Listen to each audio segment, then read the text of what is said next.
Hello, everyone. Welcome to Women Work Your Faith. My name is Sylvia Johnson, and today I'm going to be reviewing the Sunday School lesson for Sunday, August the 24th.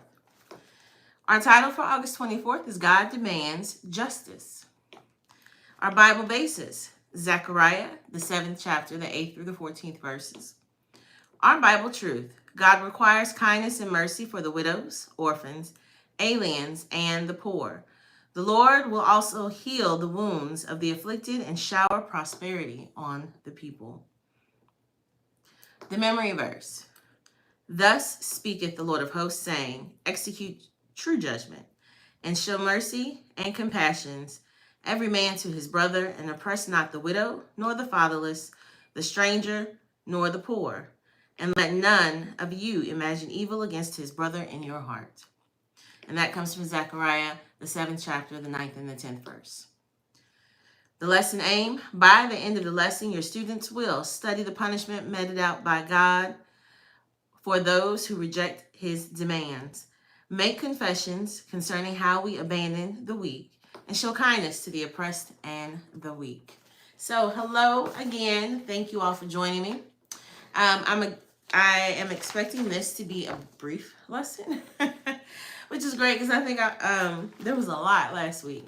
I hope everyone has had a blessed week. We are coming to an end on our walk through the prophets for this quarter, and we are here in the book of Zechariah. Zechariah was speaking. He is a prophet and a priest who had returned back to Jerusalem after the period of exile, and so he is speaking to the people who are rebuilding and bringing the messages that God has for them in this period. And we've touched on Zechariah before in some of the Sunday school lessons, and so we'll probably hit some of those themes again.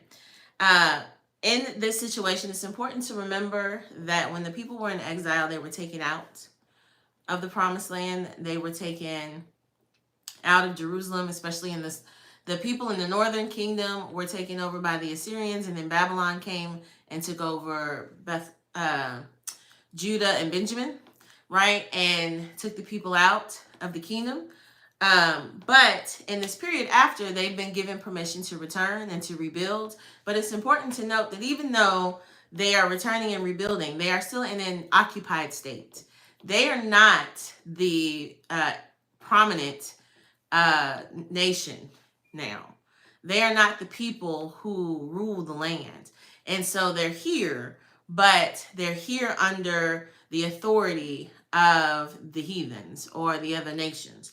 And so it's kind of like this transition period where it could go one way and it could go another. And we know now which way it goes. And so in this book or in this chapter, we see the people have questions. Before the lesson starts, there are questions, and it's important to note that sometimes when we're going through things, our focus on how to fix the problem or what the problem is or what the problem was is not always clear.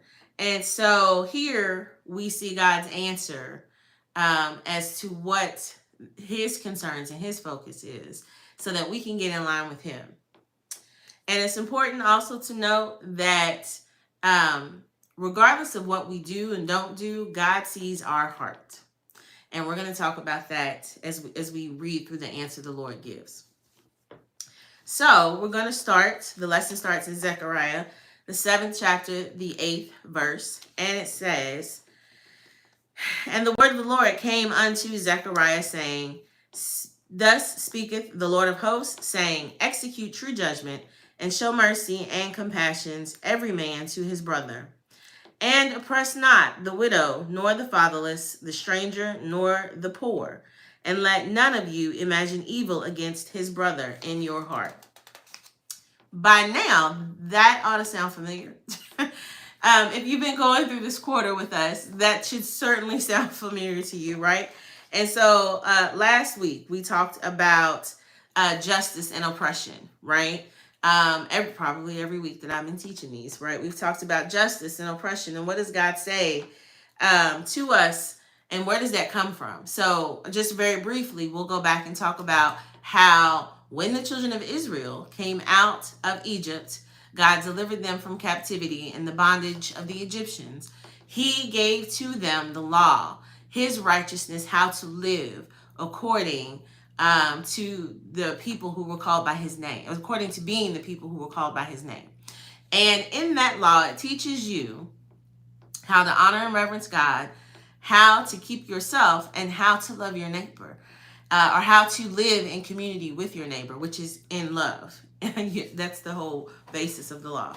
And so what we find from the time that they're in the wilderness up until this point is that the people fail in that continuously.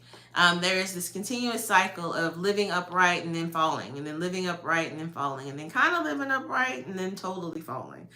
And so God's call to his people all the time is to live according to this standard.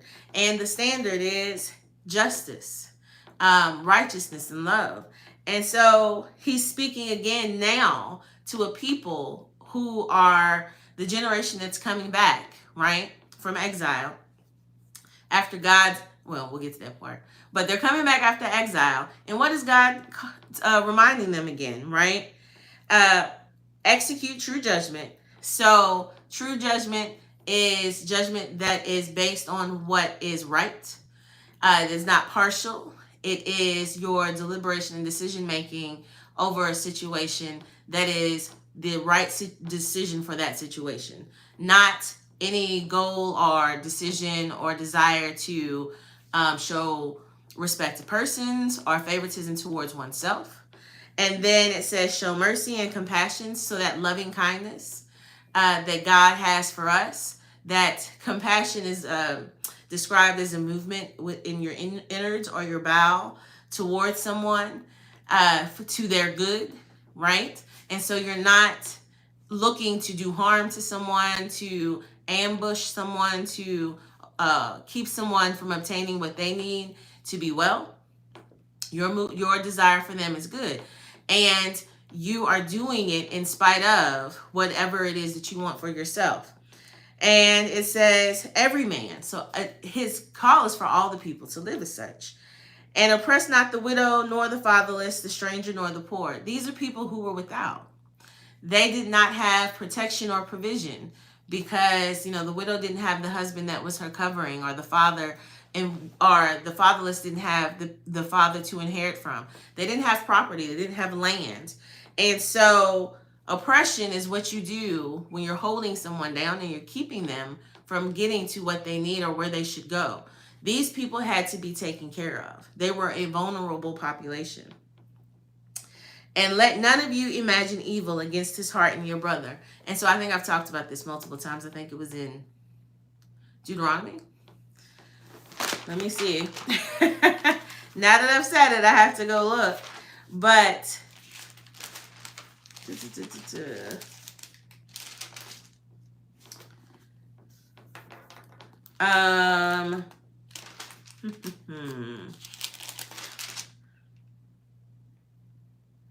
I think it's in Deuteronomy where it talks about all the justices and the things you should not do and the things you should do.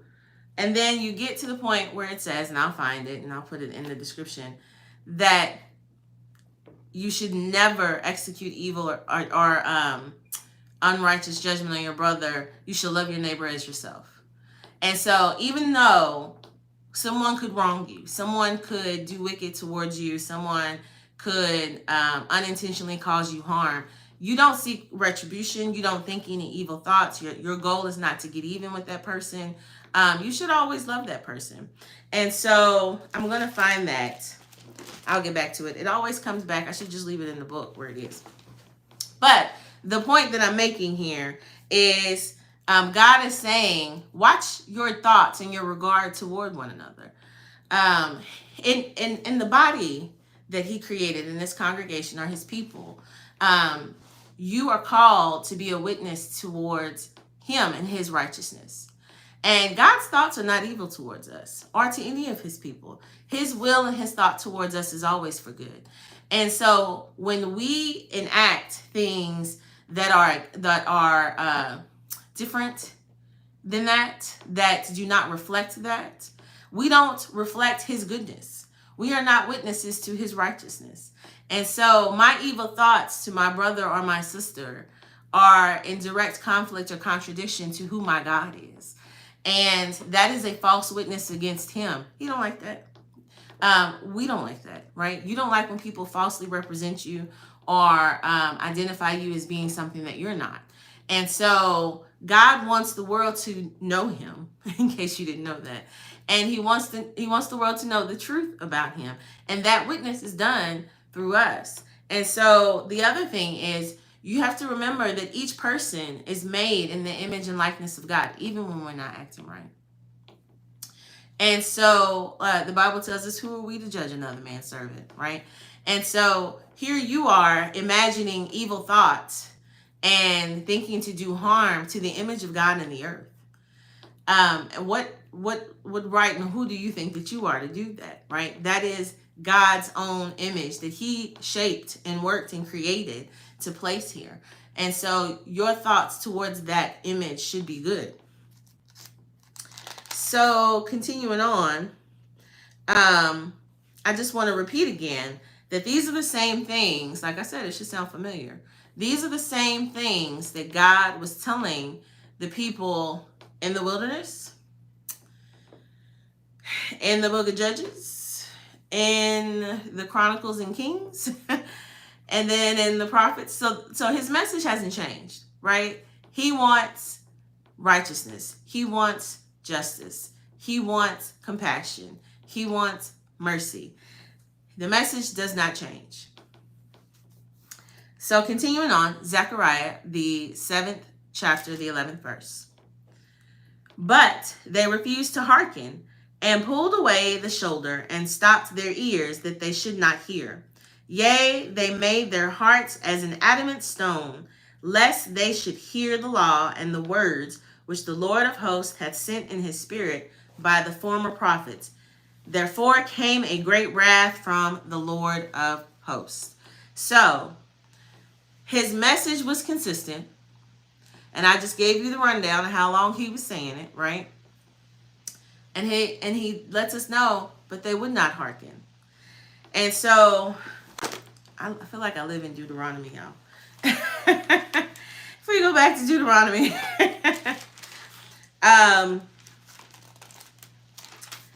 let's see.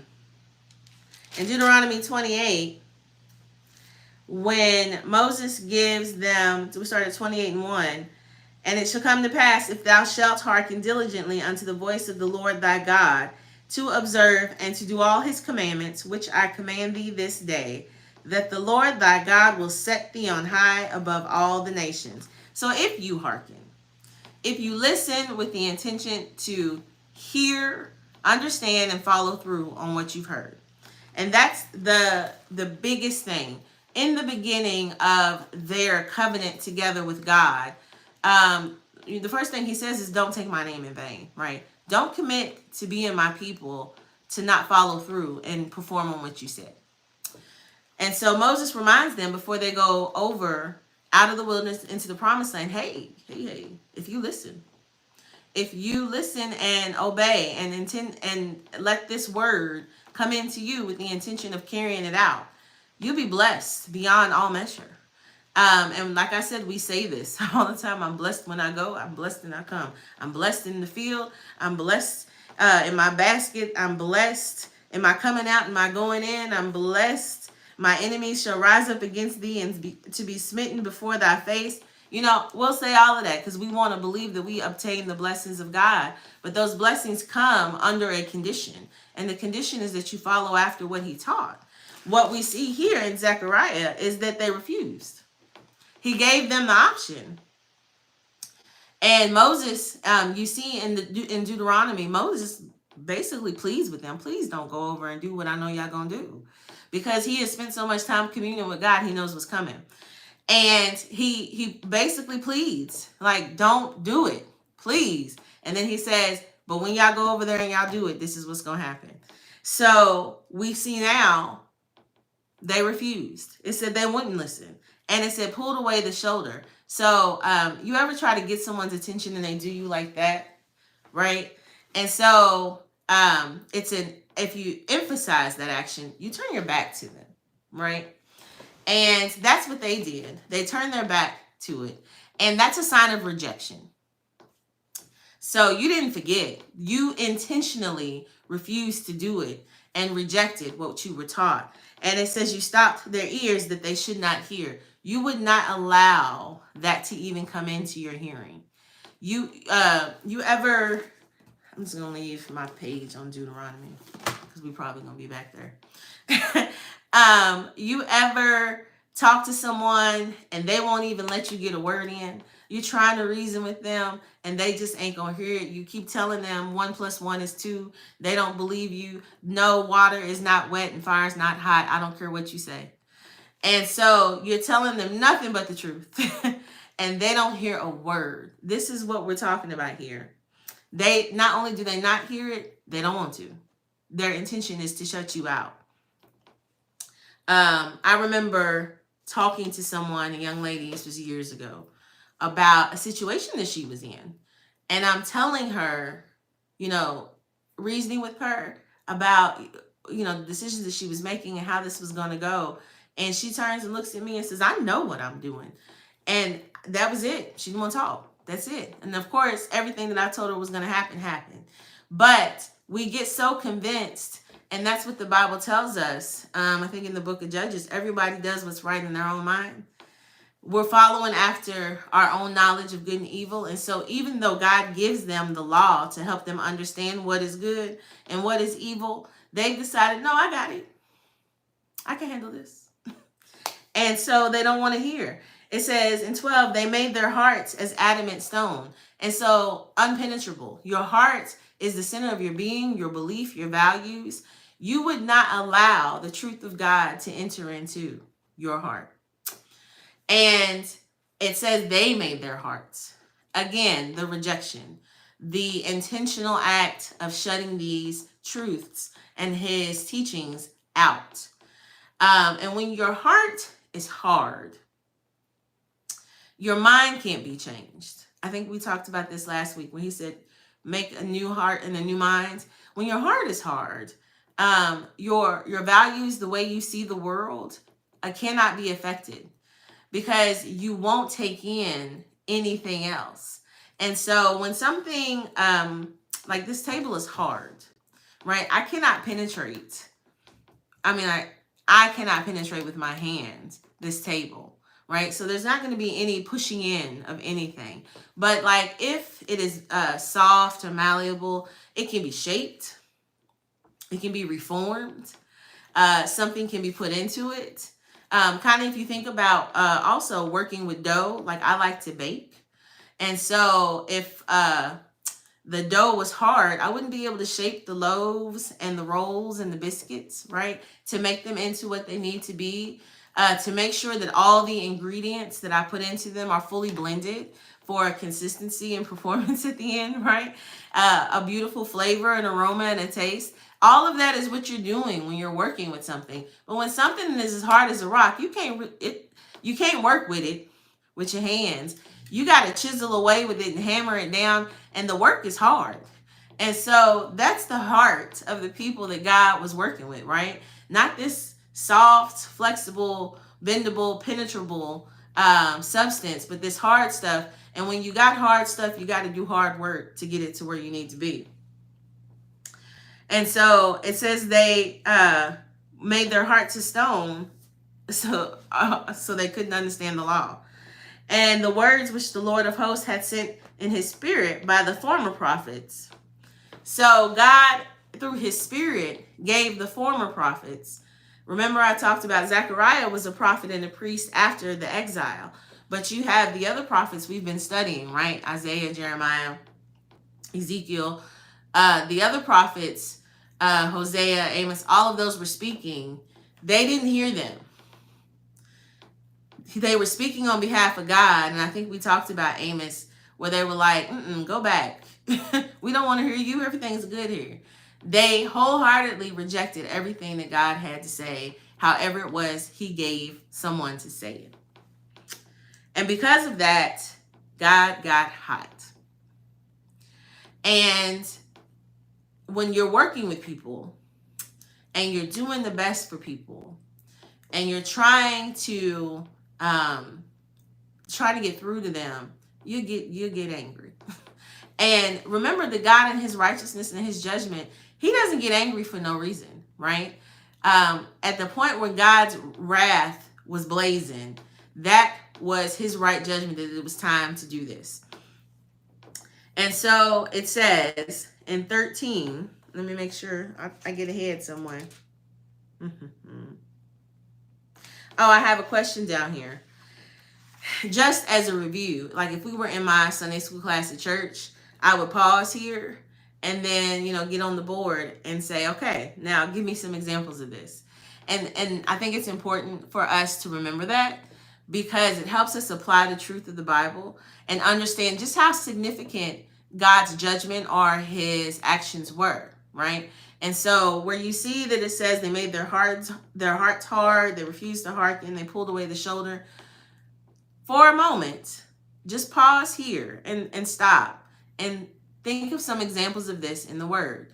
Remember, I told you, from the time they got to the wilderness, when they came out of into the promised land, when they were in the time of the Judges, when they were in the time of the Kings, through the Chronicles, through the prophets, this was the case over and over and over again. So just pull out some examples of the hardened hearts, the ears that were stopped, the turning of the shoulder, or the pulling away of the shoulder. Some definitive examples in the Word that you can apply here to remember, first of all, God's account when he brings these things up is true. Here's where you can find that. Here's the evidence of this. Here's where we see what God is talking about. So what are some examples of these things in the history of the people to this point? So moving forward, in 13 it says, therefore it is come to pass that as he cried and they would not hear, so they cried and I would not hear, saith the Lord of hosts. But I scattered them with a whirlwind among all the nations whom they knew not. Thus the land was desolate after them, that no man passed through nor returned, for they laid the pleasant land desolate. So it says, therefore it came to pass. So because of what they've done, and because they refused to hear when I sent the prophet to speak to them, I refused to hear when they cried out to me. And the word that I wrote down was recompense. God repaid in kind. God paid in kind for their works. And it's not tit for tat. I don't want you to think that's what that is. God looked at what they had performed, right? Looked at what they had done, and he paid them in kind for it. And what they had done was injustice. What they had done was wickedness, unrighteousness, and God paid them as such. This is what you paid. This is what you did. This is what you get paid for that. And so he didn't hear them, right? And you see that in the prophets when they're like in Ezekiel and I think in Habakkuk, right? You hear some, well, wait a minute. Why is this going on? Why is that going on? Because they feel like they are facing injustice. They feel like they are the victims of unrighteousness. And God has to answer them and be like, wait a minute. Let's talk about this. This is not someone being unjust to you. This is justice because you sowed injustice in the earth. And so it says, I scattered them with a whirlwind among all the nations. And so I told you again that the Assyrians came for the northern kingdom, and then Babylon came for the southern kingdom. And then from there were periods of different nations that rose up and had power and authority over them. And they had to suffer many things under the oppression of those nations. And these nations didn't know them. It says they were, when it says knew them not, they were foreigners, strangers that came in and conquered them in the land. And then the land was desolate. And so they took them out. That was the exile period, right? It was uninhabited and desolate. And it says, for they laid the pleasant land desolate. It was them that did this. And it was the people who were the children of God who caused these things to happen. so that the heathens and other nations came in and they wiped everything out. And so this is my last flip back to Deuteronomy for today. Back in 28, again, the blessings and the curses, right? In 28:15, it says, "But it shall come to pass, if thou wilt not hearken unto the voice of the Lord thy God, to observe to do all his commandments and his statutes, which I command thee this day, that all these curses shall come upon thee and overtake thee." And so, read from there until 28:68. But I'm just going to hit a few things. If you go to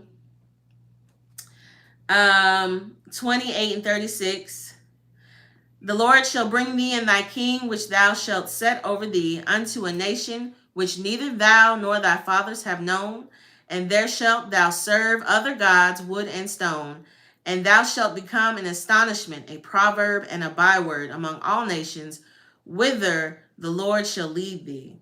And then if you go to 64, "And the Lord shall scatter thee among all people, from the one end of the earth even unto the other, and there thou shalt serve other gods, which neither thou nor thy father have known, even wood and stone. And among these nations shalt thou find no ease, neither shall the sole of thy foot have rest, but the Lord shall give thee there a trembling heart, and falling of eyes, and sorrow of mind. And thy life shall hang in doubt before thee, and thou shalt fear day and night, and shalt have none assurance of thy life." And so it's important to see that it happened just as Moses said. If you go back and you read all of that, God always honors his word. His word is truth. When he speaks it, it shall be. And so he gave them, and we talked about this, I think, last week, the blessing and the curse. You had to choose. And because they chose to be hard-hearted, they chose to turn their back and to ignore the word, to reject the prophets, what they chose was the curse. They opted in when they should have opted out. And so they opted in to living the curse. And God said, because they didn't do, I didn't do. I paid them in kind. I gave them what they asked for. And it said the land was desolate, that no man passed through. And so again, as Moses spoke, that they would be carried away to these nations, and they would have no ease and no peace, and they would be scattered. And so the land was left desolate. But even in that was God's fulfilling of his word, because that was one of the issues he had with the people. They didn't allow the land to rest. And so when they were scattered, the land was allowed to rest. So it's important for us to remember that Moses spoke it and it happened according to what the people chose. But the desolation was not God's desire. The people's choice is what it was. You choose the blessing or you choose the curse. And in this case, it's a really good example of informed consent. But it wasn't God's desire that it be so. And as you continue to read through Zechariah, you'll see what God's desire really is. This is what he's working towards and what he wants. And it starts with his call and demand for justice. So as we go back to our lesson aim, it says, study the punishment meted out by God for those who reject his demands. So remember that the punishment that came was a choice that was made by the people. And God informed them before they came into the promised land. He told them before they, marched over. They understood the covenant. They agreed to the covenant, and then they wholeheartedly rejected it. And so the punishment that came was their payment in kind for what they said they wanted by their actions. And, one thing that I will note here, and I think I mentioned this earlier, and if I didn't, I'm sorry. There's punishment and then there's correction. And your punishment should be with the intention of correction, as what God was doing. He had to correct what it was that they had brought into the land. They were supposed to come over into the land and be a kingdom of priests, a holy nation. They're supposed to be his image in the earth, right? But they came over and they brought unrighteousness, idol worship, oppression, violence, they hatred and not love, right? And so he had to clean that out. He had to correct and reset things. And now he's building up and teaching them what it is that he wants. Make confessions concerning how we abandon the weak. And so that's in reference to the scripture and what it says about the fatherless, the widow,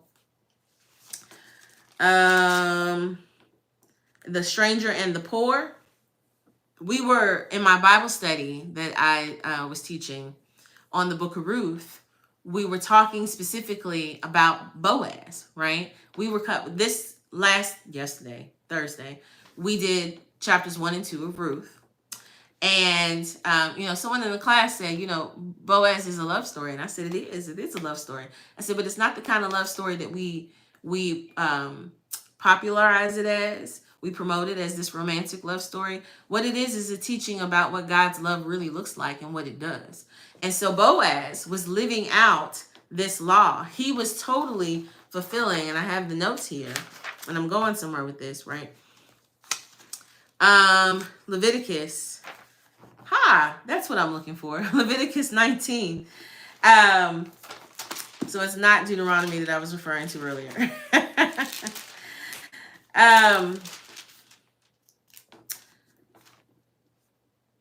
Where it says in 33, and if a stranger sojourn with thee in your land, ye shall not vex him, but the stranger that dwelleth with you shall be unto you as one born amongst you, and thou shalt love him as thyself, for ye were strangers in the land of Egypt. I am the Lord your God.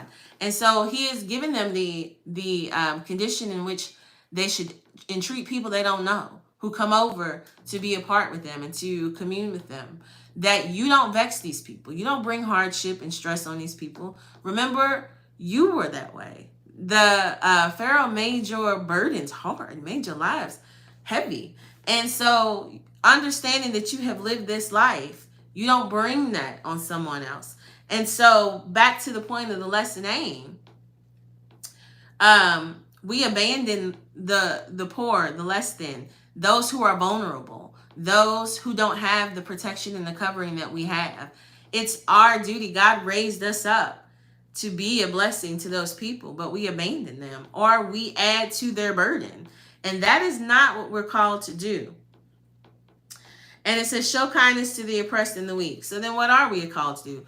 We are called to be that witness and that righteousness in the earth. We're called to bring the right judgment or the true judgment as it's translated in your King James Version. We should look at situations in the wisdom and the knowledge of God and make a decision for what is right and what is wrong according to his righteousness, not according to ours. So, and the verse that I was looking for earlier in Leviticus and not Deuteronomy is 19 and 18. Thou shalt not avenge nor bear any grudge against the children of thy people, but thou shalt love thy neighbor as thyself. I am the Lord. And so he says that. And whenever he says, I am the Lord thy God, I'm who has authority and dominion over this area, whom you have pledged to serve. This is my ruling and my judgment. It is right. And so I don't avenge others. I do not get even. I do not hold grudge. I love those people. That is what I'm called to do. If anything happens or if anyone harms me or does wrong, my thoughts towards them are not evil thoughts. My thoughts are always to their good. That is the love and the mercy that he calls for. Because God wants things in the earth, and I'm making this long and I'm going to go down a rabbit hole and I'm hopefully going to come back up. But God built things in this earth to be in balance and to be in communion with one another, to work and operate in harmony. And so when there's hostility or unresolved situations or constant vengeance or unrighteousness, it destroys and it causes decay. God is a God that builds and creates life. So we need to remember that his justice in the earth is what he says is good. And it is good. Okay. That was a lot. even though I tried to make it a little. Thank you all. As usual, if you have any comments or any questions, if you have any examples that I asked for of when the people were hard-hearted, cold-shouldered, not listening, please share those, because it's always nice to go back and reference what it is that God's referring to when he is bringing up a case in support or against the people. And if you have any additions or things that I didn't cover, please share as well. Thank you all for joining me again for Sunday School. Be blessed. And if the Lord say the same, we will see you next week. Good night.